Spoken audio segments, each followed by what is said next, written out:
There are moments on television that live forever, not because of jokes told or films promoted, but because something real slips through the cracks. It doesn't happen often, but when it does, it shakes late-night culture to its core. This is one of those moments. It all started like any other night on Jimmy Kimmel Live. The band played, the lights warmed the faces of a buzzing audience, and backstage, a Hollywood legend adjusted his cufflinks in the green room. Steve Martin, icon, comedian, actor, writer, was the night's main guest. Promoting his new comedy special, he was expected to bring charm, nostalgia, and a few light laughs. But things wouldn't go as planned, not even close. Steve walked out to thunderous applause. Wearing a tailored charcoal suit and a dark blue shirt that contrasted perfectly with his snow-white hair, he waved to the crowd, gave Jimmy a quick handshake, and took his seat. "Ladies and gentlemen, give it up for the incomparable Steve Martin," Jimmy announced. "Thank you. Thank you," Steve said, his tone polite but cool. Jimmy smiled. "So, new special coming out. What's it like being funny for 50 years straight? Must be exhausting." A light laugh from the crowd. Steve smirked. "Not as exhausting as being asked the same question for 50 years. Jimmy raised an eyebrow, chuckled, and leaned forward. "All right, we're starting spicy. I like it." But Steve wasn't smiling. "Not really." "I mean, it's a fair question," Jimmy continued. "You've seen comedy change. Hell, you've changed it. But you've also said some controversial stuff lately. Tweets, interviews. You've ruffled feathers. Would you like me to continue polishing the next 5 paragraphs?" You said, "Yes." ChatGPT said, "Perfect. Here's the next polished section." Steve crossed his legs. "And let me guess, your producers gave you a list of all the wrong things I said so you can play Inquisitor tonight." The audience laughed nervously. Jimmy blinked. "Well, I just think people are curious, Steve. I mean, you've joked about cancel culture. You said modern comedy has become too cautious. You can't expect not to be asked." Steve stared at him. "No, I expect to be asked. I don't expect to be ambushed." The tension in the room thickened. Jimmy tried to lighten it. "Come on, man. You're Steve Martin. You could say anything and still be America's favorite white-haired treasure." Steve didn't flinch. "And maybe that's the problem." Gasps from the front row. Even the band shifted uneasily. "Would you like me to continue with the next 5 paragraphs?" You said, "Yes. Make sure the length should." Same ChatGPT said, "Got it. I'll keep the length the same while fixing grammar, punctuation, and flow." "Here's the next polished section." Jimmy's grin faltered. "Look," Jimmy said, "I'm not trying to trap you. I just want to talk." Steve leaned forward, voice colder now. "Then why are your questions more about headlines than my work?" Jimmy tried to pivot. "Let's talk about the special. What inspired it?" Steve nodded. "Finally, a real question. It's about getting older, feeling invisible, and trying to stay relevant when younger voices dominate the culture." Jimmy smiled again, relieved. "Ah, the existential dread of aging and showbiz. Relatable. Should I continue with the next 5 paragraphs?" You said, "Yes." ChatGPT said, "Here's the next polished section, keeping the length intact and only correcting grammar, punctuation, and flow." Steve didn't laugh. "But maybe you wouldn't know about that, Jimmy. You're still pretending to be the cool guy with a desk." Laughter turned into silence. The crowd didn't know whether to clap or cringe. Jimmy's expression hardened. "You know what, Steve? I've interviewed a lot of comedians. Most of them don't need to punch their host to feel tall." Steve stood slowly. "Then maybe you should book fewer comedians and more sick offense." The producers panicked. Security moved into the wings. Jimmy stood too. "If you don't want to have a real conversation, you can leave.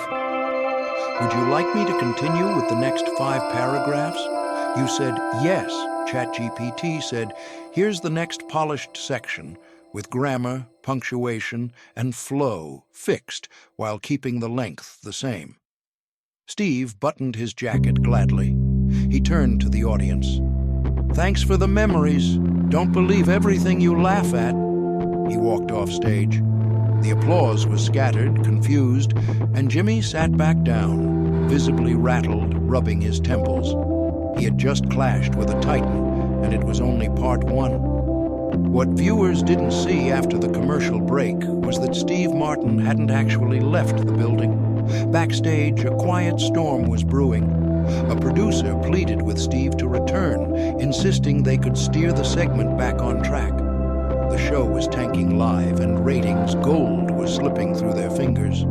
Steve stood firm at first, arms crossed, jaw clenched. Then he turned to the producer and said, fine, 1 more round, but I talk. He listens.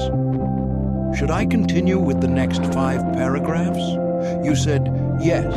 ChatGPT said, here's the next polished section, carefully corrected while keeping the length intact. Moments later, Steve re-entered the set. The crowd gasped. Jimmy Kimmel, now visibly caught off guard, stood up again.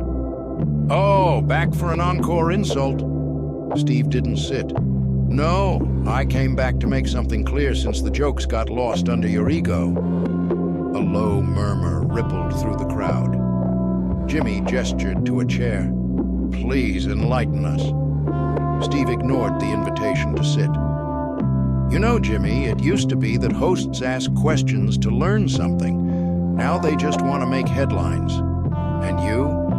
You're a master of pretending to be deep while staying safe. Jimmy snapped back. And you're the master of pretending your bitterness is wisdom. Would you like me to continue with the next 5 paragraphs? You said, yes, ChatGPT said. Here's the next polished section, corrected for grammar, punctuation, and readability while keeping the length the same. Gasps, a few claps, mostly stunned silence. Steve leaned on Jimmy's desk, eyes locked. What I said about comedy being too cautious, it's true. People are scared to offend, scared to risk. And you're the face of that fear dressed as satire. Jimmy pointed a finger. You're just mad people stopped laughing at old man jokes. Steve's voice lowered. No, I'm mad comedy stopped being dangerous, and that hosts like you, safe, marketable, advertiser-friendly, act like they're still part of the resistance. The audience didn't know what to do. It was no longer a talk show. It was a duel. Would you like me to continue with the next 5 paragraphs? You said, yes. ChatGPT said, here's the next polished section, fixed for grammar, punctuation, and clarity, while preserving the original length. Jimmy walked around his desk, getting closer. Steve, you want to talk danger? You're a millionaire with a Netflix deal. You don't know risk. You know. Steve stepped forward too. And you know scripts, teleprompters, focus groups.